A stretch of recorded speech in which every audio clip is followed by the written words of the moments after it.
Hello, everyone, and welcome to All Creatures Podcast. I'm Angie, and today is a very special interview because we get to talk all about tigers with one of our favorite guests, Leif Cox, who is a world-renowned wildlife conservationist and founder of the International Tiger Project. Leif has decades of experience working directly in tiger habitats across Southeast Asia. And he has years in the field observing and supporting efforts around the last remaining populations of the critically endangered Sumatran tiger. Leif has been fighting hard for over 30 years, not only to protect tigers and their habitats, but also orangutans and elephants. To do this, Leif founded the International Tiger Project, along with its sister organizations, the Orangutan Project, the International Elephant Project, and Forests for People, to ensure the survival of Sumatran tigers and to promote the welfare of all individuals within the rainforest ecosystems across Borneo, Sumatra, and Laos. So, Leif, welcome back to All Creatures Podcast. It's been a couple years since we last spoke about the Orangutan Project. So today we're going to switch gears and talk about tigers. And I'm really, really happy to have you here. Oh, it's great to be here. Thank you for having me back. Oh, like I said, you're one of our favorites. We're going to learn a lot today about tigers, a lot of about their how endangered they are. So I'm really, really happy. But before we get started, for those people that haven't listened to some of our other podcasts together, I was hoping you could just shed a little bit of light on your background and how you became this world-renowned tiger expert. hmm I was working in zoos as a zookeeper, then supervisor, then curator, and discovered that zoos, um, although they portray themselves as arks of biodiversity, including megafauna, was the fact that actually is not possible. It's certainly possible for zoos to do fantastic work with small animals for captive breeding and release in strategic programs. But the conservation of megafauna, such as tigers, elephants, orangutans, and other great apes, is not possible. So in that context, with megafauna, zoos are unable to save themselves, let alone save them in the wild. So then the only possibility of saving these beautiful creatures was not in captivity, but in the wild, and conserving ecosystems of the right type, shape, and size of rainforest to allow these beautiful animals to survive the extinction crisis. And that set me on my journey to move from in situ conservation to ex situ conservation, and conserving these species in the wild. Well, and do you just buy a ticket and go from Australia to Borneo, or how do you get your foot in the door with something like that? hmm Well, for many years I started, the conservation organizations and had a dual role, working by day at the zoo and working by night and weekends, developing the conservation charities. And then I would spend all my holidays up in Indonesia in the rainforest, working with wildlife. And then, yeah, after doing that for 10 years or so, virtually transitioned into Yeah. the new job I had created and the new organization, which eventually at the time, the conservation work actually became a lot bigger than the conservation work that zoos were supporting directly themselves. So it was a natural transition into full-time in situ conservation. Well, I love that story because it does demonstrate the amount of time and patience and hard work and, like you said, moonlighting on nights and weekends and holidays. And a lot of times, the work with animals it takes a while, and it's not an easy thing. And so we're gonna dive into that a little bit for our listeners today because it can seem really romantic to just conserve animals, but it takes a lot. And so we need more people doing it, that's for sure. So that's why I'm going to really pick your brain today and see how we were able to put it all together, because we definitely need more Leif Cox in the world, whether they start as zookeepers or not. That's for sure. Yeah, and it's a frustration for many young people because there isn't, oh, you do this course and then you get a job at this place, and it's not clear like that. Um, Exactly. and um, and so in as in my case, sometimes you have to create your own job, your own opportunities. Um, and it's not a direct route, but it certainly you can't ever, unfortunately, consider it. This is my job and my career. It's your, it's your calling, Yeah, yeah, calling. and your life mission. And so it's not just a job that will tick the boxes, That's true. but something fundamental to your being. Yes, I love I got goosebumps when you described it as a calling. I would say that's very relatable. So, between tigers, elephants, orangutans, do you have a favorite animal? Mhm. I don't have any favorite animals or people. I love them all equally. That's good. However, I've spent most of my research and my actual hands-on time working with orangutans. So certainly had developed a lot strong connection and understanding of orangutans than any other animal. But throughout my career in ex situ conservation, in captivity, and in situ conservation, I've had the wonderful opportunity to come across many, many beautiful species. Yeah. Well, and that actually leads me right into my next question, Leif. Do you have a favorite tiger interaction story from all your experiences?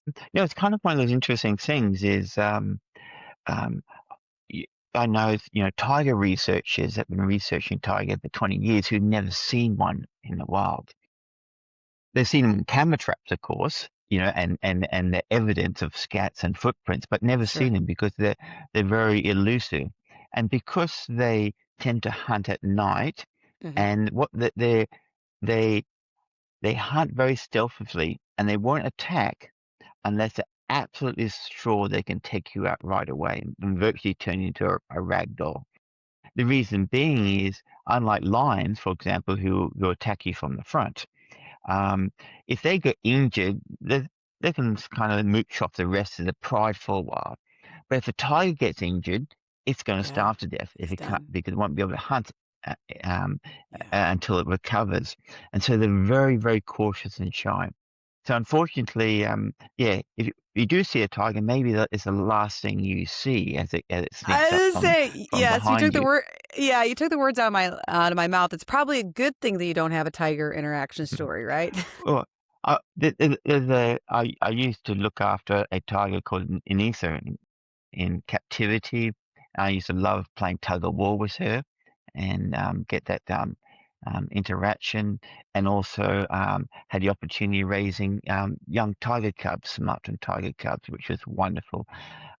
Looking after the cubs for a short period of time, and but it's interesting that, but during those captive interactions, it was interesting that although you can have a relationship with the tiger, it did fundamentally see you as a food source. For sure. Unlike lions, which is the only social cat, because they live in a social context, they can mentally conceive you as a friend. And so I've become very good friends with lions, and you act, like big doggies.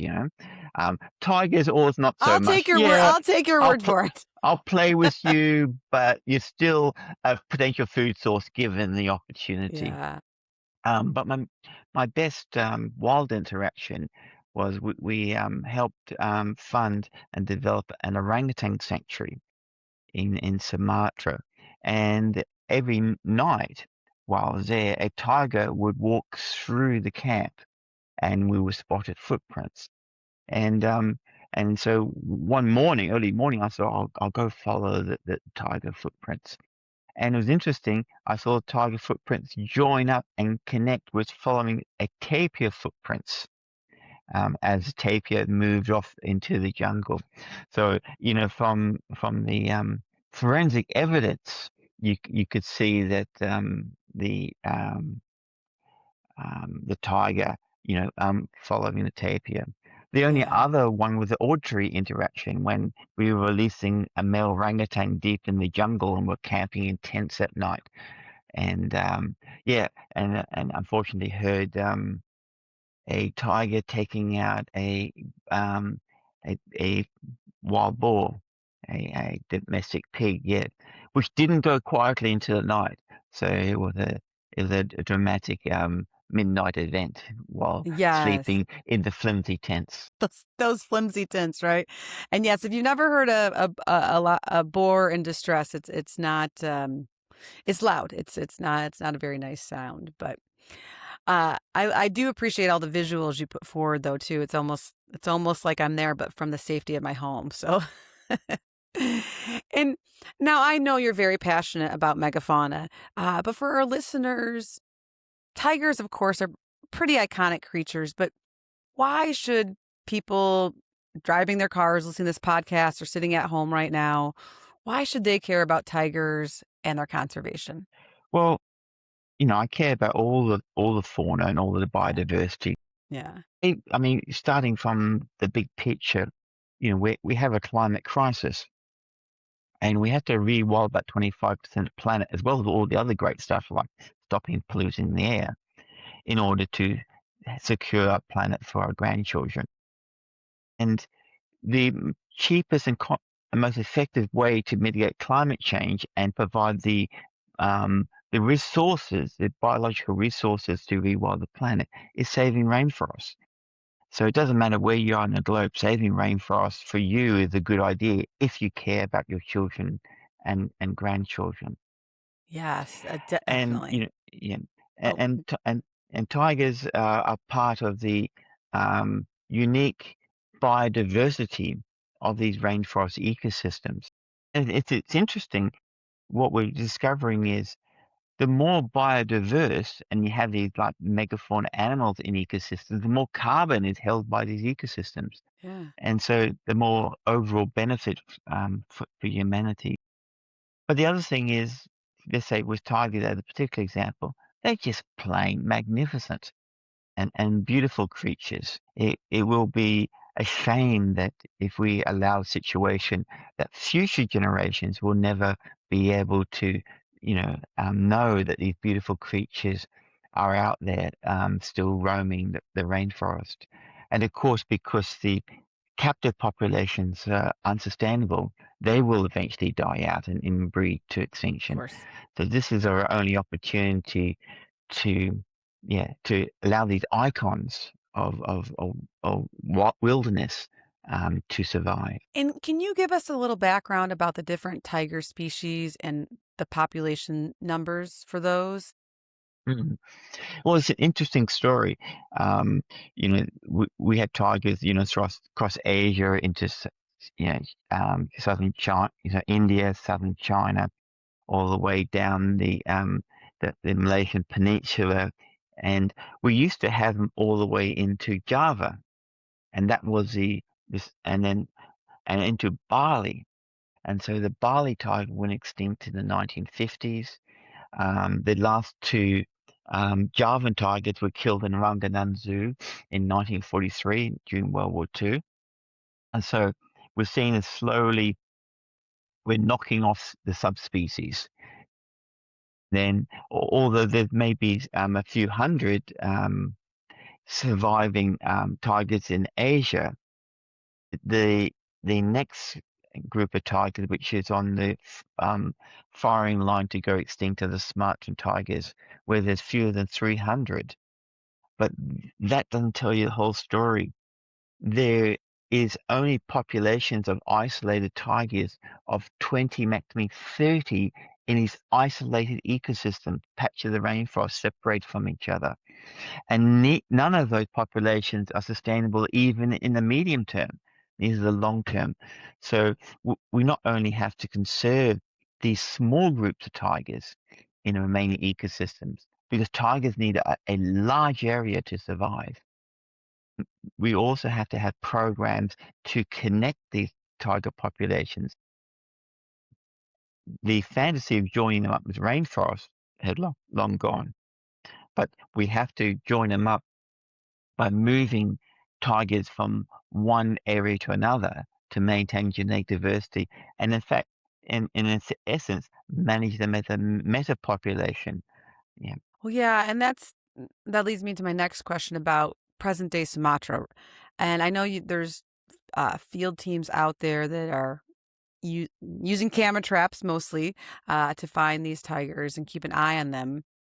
Just how fragmented are these rainforests? Like, just how bad is it? Are there certain corners that are just we got to get them out of there and move into one area, or what does it look like there? hmm So our overall conservation strategy, which encompasses, the indigenous community, the elephants, tigers, and orangutans, is to save ecosystems of the right type, shape, and size of rainforest that can survive. Now, you need the right size because saving small patches of rainforest doesn't work because rainforest creates its own humidity, its own Yeah, rainfall, and you lose 80% of biodiversity within 1 kilometer of the edge. And so if you're only saving like corridors and small patches of forest in a human-dominated landscape, those rainforest ecosystems will eventually collapse anyway. So we can only save big stuff. And big so stuff. we only look at habitats over 200,000 hectares as Wow. being sustainable. And also has to be the right shape, as I may have insinuated. Long, thin things don't work because the age effect is too great. You need like big, fat, round ecosystems for it to be sustainable. And also, it got to be the right type because nutrients flow downhill. And unfortunately, governments tend to want to conserve hills for conservation areas, for water catchment, and because the palm oil and pulp paper companies not that much interested in them. But all the nutrients flow downhill, and all the biodiversity and all the megafauna, the tigers, orangutans, and elephants and rhinos, just in the lowland forest. This is why 80% of them live in previously log forest Okay. in the lowlands. And so conserving those key habitats is critically important for all of them, including the tiger. But even when we do that, and achieve that, still too small for two species, elephants and tigers, which have to be managed as a meta population. And so what usually happens with the tigers is that they're there, they've got their little territories, and the the tigers are some tigers are forced out, particularly the males. We're called dispersal tigers, and they go to the edge. Now, before they used to kind of wander off and find new, bits of rainforest, and other mates, and continue on. But now they just get forced out into a human-dominated landscape, and Right. then people and tigers interact. People die, tigers die. In fact, one of at our rescue center in North Sumatra, one of the tigers that got forced out. Um, one of the yeah, technicians, right, was on the porch at night, and he saw the tiger and grabbed the camp cat, and and the tiger came up on the porch and grabbed the cat out of his hand. My. Oh And my. and so it was roaming the area, and this is one of the things we do to mitigate human tiger conflict is Sure. while that tiger was still in the area, our team would go out and escort the local school children to school and back Yeah, to for sure. That makes sense. ensure that they're safe. And so, Yeah. that gets probably into another question: to how we enable people to live in Alongside habitat them. that contains these beautiful but highly dangerous animals. Well, yes, Leif, that leads me into wondering how tigers navigating how tigers navigating this overlap with human activity? Does it shape their movement, their hunting patterns? How healthy is this for them? Mhm. Well, human activity does two things. One, it takes their rainforests for which they have to live and survive. So the habitat shrinks and therefore less tigers can survive. But also humans will go in and poach and therefore reduce their prey species, which will put them under threat. And then also humans will introduce diseases. And now, last few years, the the swine flu was introduced all through Asia, and it decimated the pig population of Sumatra, which the tigers rely on, and therefore tigers started starving because their pigs were all dying. And, and yeah, and lastly, there's criminal syndicates which go in and poach the tigers for um, the parts, the skins and the pelts and the Chinese medicine trade. Yeah. So that is all occurring before you get to the actual human tiger conflict where the tigers and humans need to be secured and kept safe from each other. And we do things, for example, is helping local communities build tiger-proof corrals for their wildlife. And I mentioned before, sometimes they're escorting their children to school um, and giving them the tools to live safely, in a next to tiger habitat. Similarly, as we see with North Americans often do when they have a bear population, bear-proof bins. Sure. Yeah. Don't leave your dog out at night, et cetera, et Right. cetera. So those kind of, and after a while, it eventually becomes part of the lifestyle. Yeah. And you mentioned the large swaths of land uh, as one way to help protect the remaining Sumatran tigers. But are there other ways, or what else can be done to help protect them, especially if they're getting poached? Is education? What is your team working on? hmm Okay, number one is securing the habitat, right type, shape, and size. Yeah. That's not enough. You have Yeah. to have rangers to protect the habitat and stop the poaching. And Okay. so,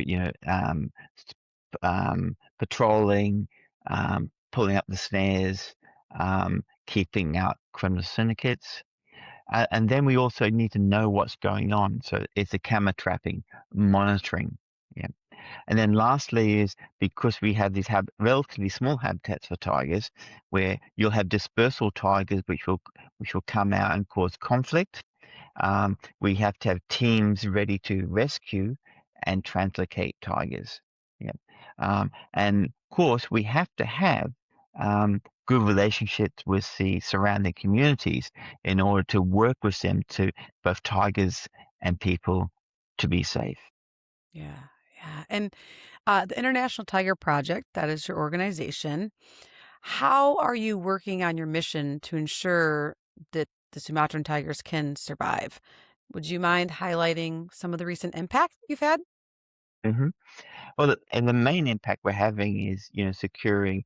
Um, we have a companies that we have with our wonderful partners. For example, in Buka Tigapula, we have a joint company which secures the critical lowland areas surrounding the hills of the national park there, and that's securing 30 tigers. We're working with a wonderful group in Atche, FKL, and to secure two megafauna sanctuaries in a lowlands surrounding the hills of the Lusa National Park, which is mostly too high for orangutans, tigers, and elephants. And again, so supplying in each case. Working with our partners to secure large viable ecosystems, and then we support over 500 rangers who are out there every day patrolling these and securing these habitats, as well as obviously with working with the local communities to prosper in safety um, in around these habitats. That's just incredible. Wow. And you mentioned the communities, but how does your organization work with local communities to fit the long-term success of tiger conservation? hmm I guess the first thing is because we care about people as well as animals, we we we don't want them to be poor.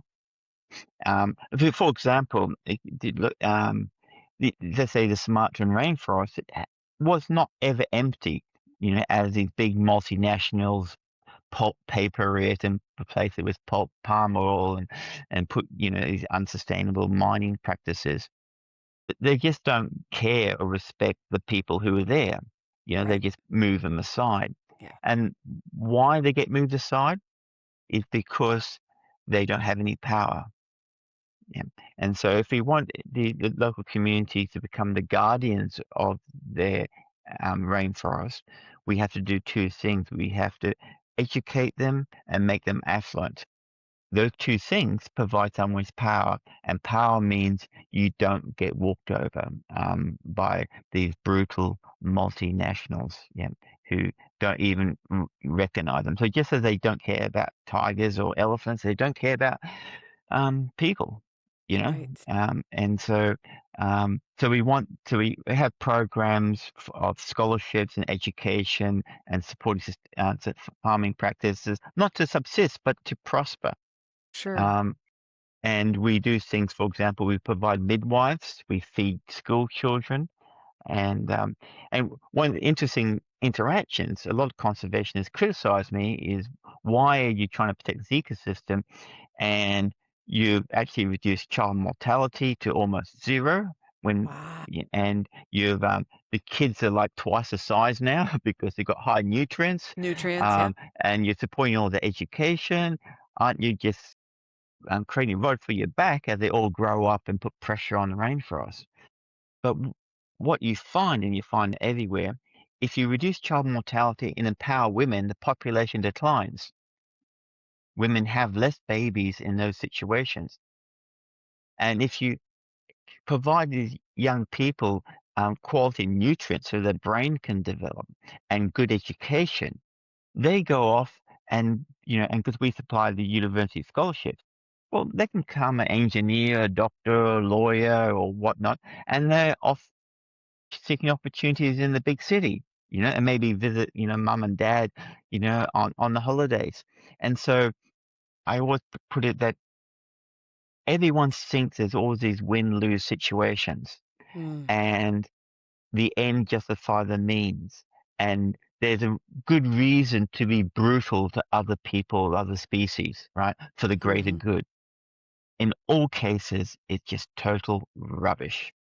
Love and and connection and benefiting all living beings always works out as a wonderful win-win situation. In fact, the only way we can achieve these aims. And so that's how we work with the local communities. And of course, in some ways, you know, conservation, long-term thinking, right, is a luxury of the affluent. Sure. You can't Yeah. you can't ask somebody who is not getting enough food and worry about Right. getting the kids' education to worry about, oh yes, if we save this forest, it's for future generations, Yeah. blah, blah, blah. Hey, get real. I've got some Right. immediate situations to deal with. Mhm. So, Yeah. so you have to take care of those. The immediate situation of, i.e., you and the tigers in this situation not killing each other. Yeah, but we need to get you into being powerful, affluent, educated. And then you have, and then and because I think it's like it's great arrogance to come along and think, if we just educate these poor dumb people about how wonderful the rainforest is, they're protected because obviously they're too ignorant to understand. They're not ignorant; they're intelligent human beings. But we Yeah. put them in a situation which is not their fault, you No. know, um, Yeah. that they have to, in a way, not only work against wildlife, but work against own long-term interests for them and their family for immediate survival. And it's our job to work with them to achieve a situation where everyone wins. And now, Leif, is this some of the work you do through your organization of projects for forests and people? That's correct. And so what? So the bigger situation is, I started off saying, well, okay, my life mission is to save viable populations of orangutans. You know, this opportunity window to do that before the population is all get too small to survive. But it was always meant to be an umbrella species to allow all the other species and rainforests and go along for the free ride. The Yeah, idea is even now you don't have to start a squirrel project or lizard project, because, if you save enough rainforest for the orangutans, they all come along for a free ride. Don't even have to worry about it. that's right. But what I found out, there were three species falling outside the umbrella: tigers, elephants, and humans. And in order to fundraise and start program to bring all the species under that holistic umbrella, I had to start the other projects because the money that I could use to save orangutans can't be used to translating tigers and elephants Right, or support the local children in the right. communities. Yeah. Well, we'll definitely be giving our listeners all the information at the end of the podcast and be putting it in our show notes and on social media. But yes, I was really wanting to learn also today about Forest for People, and I think you highlighted some of the awesome program work you're doing to ensure that they can all live under the umbrella ecosystem, as you mentioned. And now, for lack of time and just probably to keep things more on the upbeat side, we won't. I don't want to go too much into details of all the deforestation and just some of the hardships and things that you've seen and the devastation of poaching. But throughout your tenure, I know you've seen some things and experienced probably a lot of setbacks in your career and wanting to move forward with your goals. And Leif, I'm just so impressed with your lifelong calling and commitment to save these species across Southeast Asia, this megafauna and the humans that live there. So my question for you is, with the doom and gloom, climate change, all of the things, what keeps you motivated to be just so positive? I'm just in awe. I'm like glowing talking to you because you just radiate hope and positivity. So I wonder what helps keep you motivated to fight this good fight. Yeah, no, it's a very good question. And you mentioned the word hope, which I kind of put aside, um, you know, because hope comes with its consort, despair, in the regular cycle. And let's face it, as a conservationist, we're on a losing team at the moment. So, Yeah. we have to do a lot of work to turn things around, and things might get a lot worse before things get better. I mean, there's certainly we have this window of opportunity to achieve something, and we have the problem of living in the most critical time in human history, whether we're going to leave a sustainable planet for future generations or not. But we have this wonderful opportunity to do so much good and have so much impact that if we lived in any other time, that we wouldn't be able to have. But if I had to define if there's a purpose of life, a meaning of life, is to give. That to the development of love within ourselves. And this is why I often say, quite surprisingly to many people, is your first duty in life is to be cheerful, to build a general well-being within yourself. Otherwise, misery wants to spread misery. Joy wants to spread love. Be happy within yourself. Find that joy and beauty within yourself and express that love into giving. Yeah. And this does two things. It provides you in these most horrible situations with a richness, yeah, and a resilience, yeah, and a reward for giving and happiness. because living a life of giving and service makes you happy, and that provides you energy. You know, within us is a limitless fountain of love. It's, there's Yes. no limit to it, and so Ye- you don't. Where hope will get you so far until the next challenge, and then you'll feel despair that the goals you've set Yeah. haven't been quite met. Love Right. is sustainable. Love Yeah. can keep you going, and I describe conservation as a marathon with hurdle, with a professional boxer punching you in the face every 100 meters. you know and Yeah. so many wonderful people they either get despondent and give up because or they develop a hatred of others, the people who they're fighting against, or they rely on what I call adult toys of name, fame, money, and reputation to keep their egos going. And they start hating and fighting all the other conservationists who are competing for those things.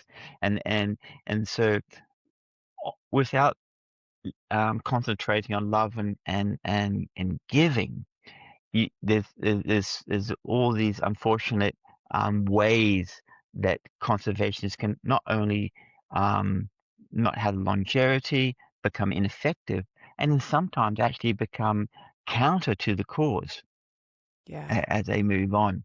And so this is why I always say you have to reform yourself before you can reform the world, because the world that we create outside with others, in the end, we can't fake it, right? In the end, it will Right. always be resolve in the Yeah. genuine reflection of our Yeah. internal world. Yeah. Oh, it's so beautiful, Leif. And I always think that in almost and probably almost any situation, you can always love more and give more. Even it's hard though. It takes a lot of practice and It, really it, then it is.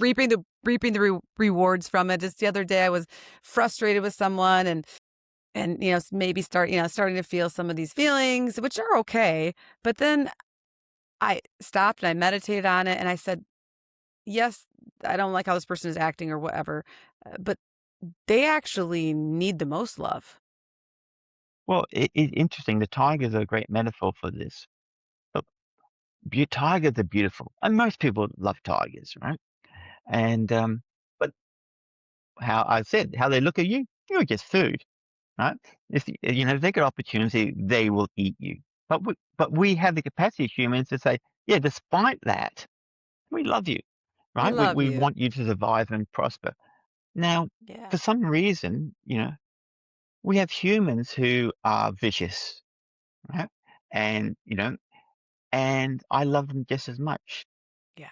They're magnificent, you know, and so you know, and okay, so what you're saying, these people which are, let's say, selfish or egotistical, or um, and you can still love them, and not, because if you hate them, you get into this hatred which eats away inside yourself. And the trick is, just like tigers, you can love a tiger, but you have to learn to live with it. You learn to not go there. You learn to interact. So we can say we can live with tigers. Now we can live with horrible people. We can live with egotistical people. We can love them. We just have to intelligently learn how to contact them. Maybe I'm not going to employ you in my organization.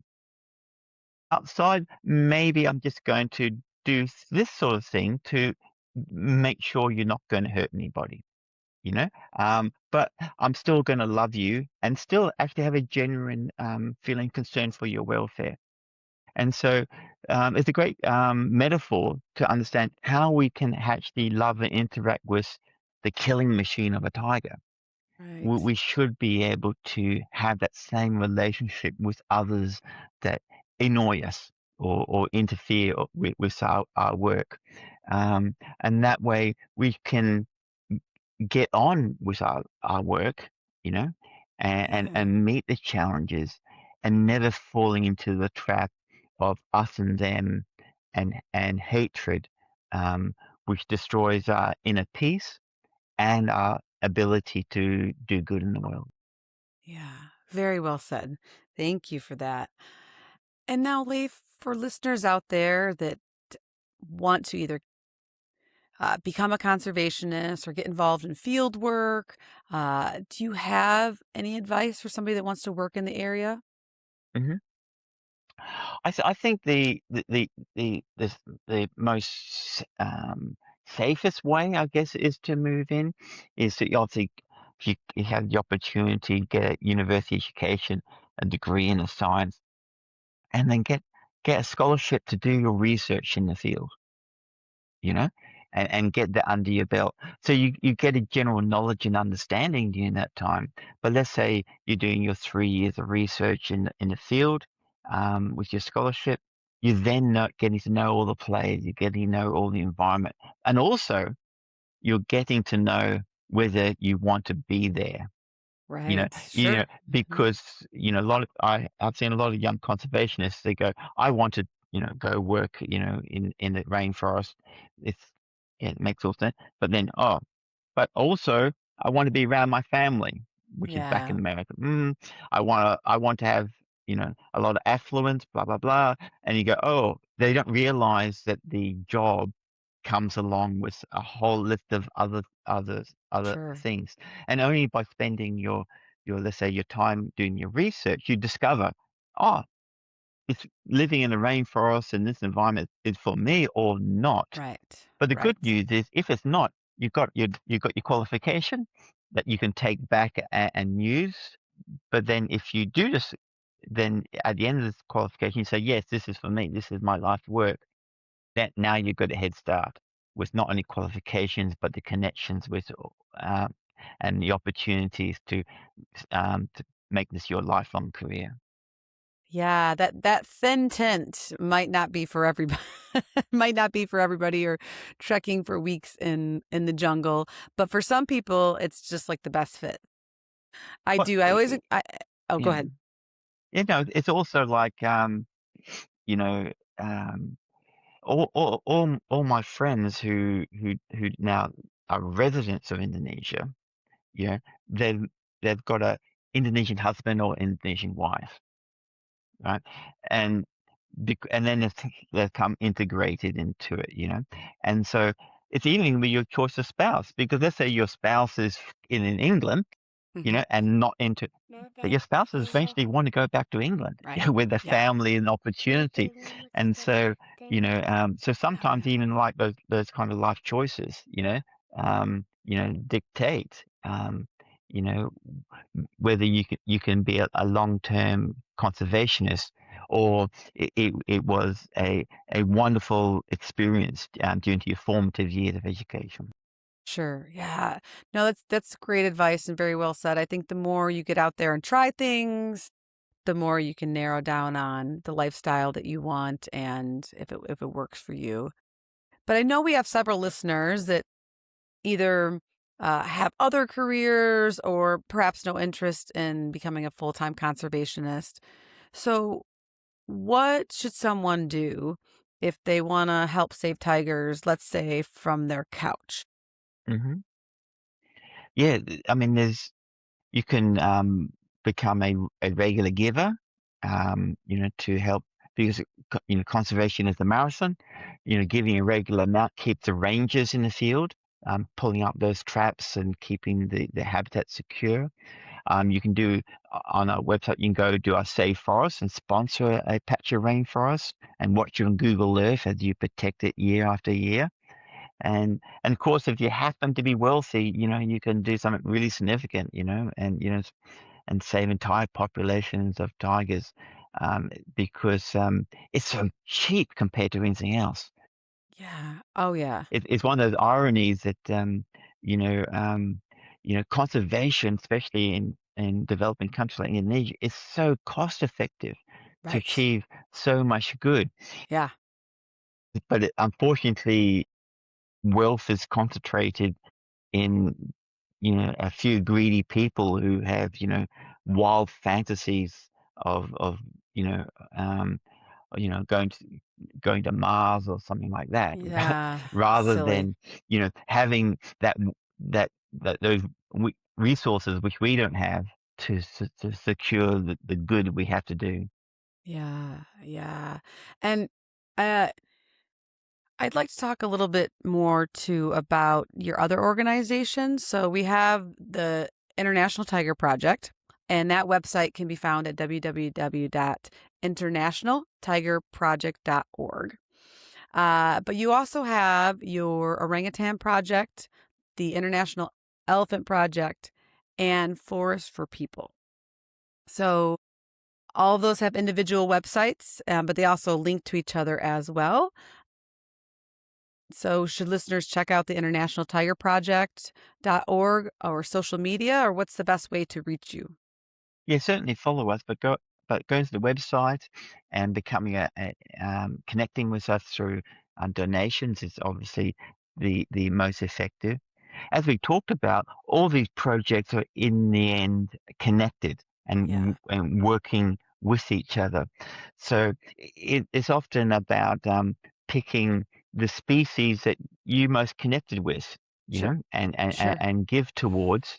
Hmm. And what we do is through our newsletters and our, Oh, nice. adoption programs, it allows you then to come on the journey with us, to get the Yes. regular updates on your animals Hmm. and the habitat you're protecting. And so you can join us on this journey as we secure these last viable ecosystems. Yeah, and that actually leads me to something I wanted to mention. I saw on your website, come on a journey with me, but you actually do provide like sponsored trips and treks with yourself and other people that are staff members of your organizations. So Yeah, for the yeah, yeah. people that are a little bit more adventurous that would maybe want to come and learn more and see more, what is offered with that? Yeah, so I mean, Kylie, my project manager, does one eco a year for orangutans. Hardy, my orangutan project manager, does one tour a year. Alex, my elephant program manager, does one tour a year. I do too. And so you get opportunity to go, with or any of the program managers or myself into the rainforest and experience. And what I do is at night I have what I call my fireside chats. So I give talks every night and take people on this journey of conservation. And yeah, so and it's really good. I'm actually trying for the first time in August, no, October this year. My first kind of more glamping. So we're going to go see orangutans on the rivers in air-conditioned boats, and then fly to the Komodo Islands to swim with the tropical fishes and stingrays and see the Komodo dragons and stay at a really nice plush hotel. So it's my first foray, as it were, into the more upmarket thing. So the reason Sure. I'm experimenting is because I did get a lot of comments is I really love to come see the orangutans, but you know, sleeping in a tent in the rainforest is not really my thing. And so Sure. I'm I think trying. yeah, or it might age out certain people that are old, they either have back problems or something like that. So I think that's where the glamping is like a nice like potential step up for certain people. Oh, I Yeah, can't so wait to hear. you can see that those connections are on Echo Tour or go to our Echo Tour partner Orangutan Odysseys. And they also Mhm. have Elephant Odysseys, and Perfect. a great tour operator called Gary. He helps support us through running the logistics of these tours, and so myself and my team just come along as the subject experts Okay. to provide that. Um, Important connection and Sure. understanding. And also because we are directly involved with the conservation work, we have access to areas that normal tourism is not allowed, it only is not allowed to go as direct conservationists in this field. Well, Life, that's so exciting. Honey, if you're listening to this podcast, that glamping trip in October, that sounds like a dream come true, because not only of the experience of seeing everything and learning a lot, but the campfire chats with you sound like a dream come true. I Yeah, just, most people eh, really enjoy it. I'm yeah, always pleasantly surprised. Normally, that you know, if that they're almost demanding the tonight's fireside chat, and and the most wonderful thing is because there's always these win-win situations. I have a lot of people who have lived long and rich lives who come on these ecotours and said it's the most rewarding experience of their lives. You know, to connect back with nature. You know, and feel that genuine connection. Um, is often the most wonderful opportunity people ever have, and that's one of the again these rewards of this work of not only achieving things for conservation, um, but providing wonder and beauty to people yeah, is yes. also wonderful. Oh, Leif, thank you so much. You're such a wonderful human being and conservation rock star to talk to. I always enjoy our chats. I want our next one to be a fireside chat. So I'm putting that out into the universe because that sounds so lovely. And I just thank you so much for your time and your expertise and your passion about tigers and all the megafauna of orangutans and elephants and people included. So hopefully we'll chat again, maybe by a fireside. And for all of our listeners out there, please go to www.internationaltigerproject.org, and it will lead you to all of these things that Leif and I have been talking about, from ecotours to newsletters to getting involved by donating $1 or adopting an animal, or even just following on social media so you can stay up to date on and for whatever trips they're doing or whatever good is happening in the world. And yes, I just appreciate all you give, Leif, all of your love, and I thank you so much. Thank you for having me back. Thank you. You're welcome. And thank you to all of our listeners. Please like and subscribe and share this podcast. And we'll have another conversation with Leif again in the future. Thank you, Leif.